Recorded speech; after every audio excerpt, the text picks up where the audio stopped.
The infiltration method of evil spirits.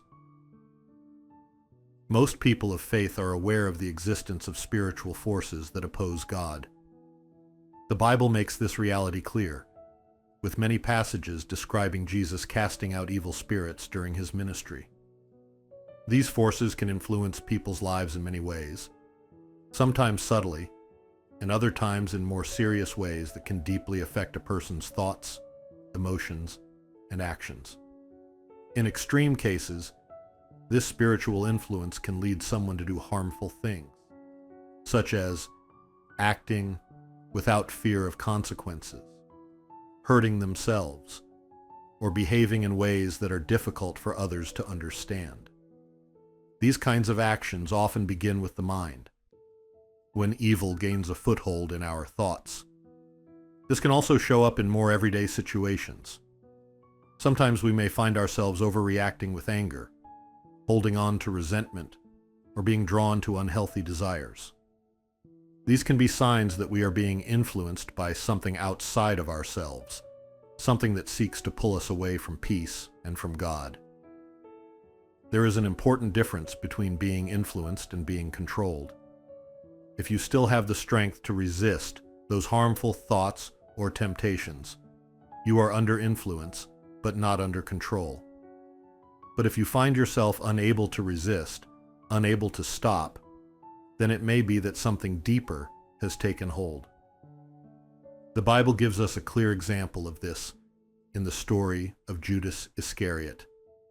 Judas was one of Jesus' 12 disciples. He was in charge of the group's money and began stealing from it.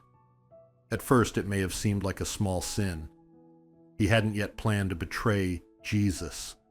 But over time, as he continued down that path, his heart became more open to darkness, and eventually, he allowed Satan to take full control.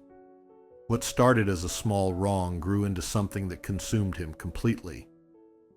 This is often how spiritual darkness works. It doesn't start by demanding huge sins. Instead, it whispers little temptations, things that prick our conscience but seem manageable. Slowly, those small choices grow, and if left unchecked, they begin to take over the heart. One saying puts it this way: sin enters as a guest, stays as a servant, becomes close like a friend, and ends up as your master. When sin grows to the point of mastery, people can feel trapped, unable to escape on their own. That's why understanding why we fell into sin is so important. Those who are under this kind of spiritual control often need the help of others to be set free. We should not fear people who are struggling under this influence. Jesus taught us that the enemy flees when we resist. And the best way to help someone is to gently guide them to understand what led them into sin in the first place. If they begin to desire freedom, if they open their hearts to Jesus, confess their sins, and ask Him to help them, they can experience real freedom, not just from sin, but from the power behind it.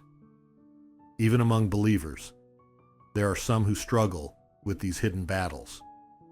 They attend church and participate in religious activities, but never confront the root of sin in their lives. When that core issue is left untouched, they remain spiritually vulnerable.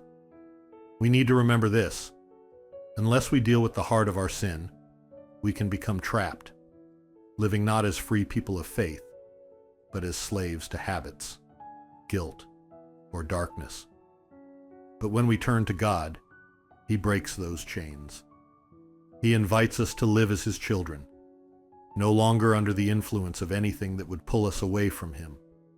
Only by stepping out of the control of darkness and fully entering into God's presence can we truly experience deep peace, lasting joy, and a grateful heart. So today, I invite you to bring your heart before the Lord. Be honest with Him. Let Him renew you and make you new. In His love, you'll find the freedom you long for and the peace that lasts. 구독, 좋아요, 알림 설정 해주세요. Subscribe. like set notifications,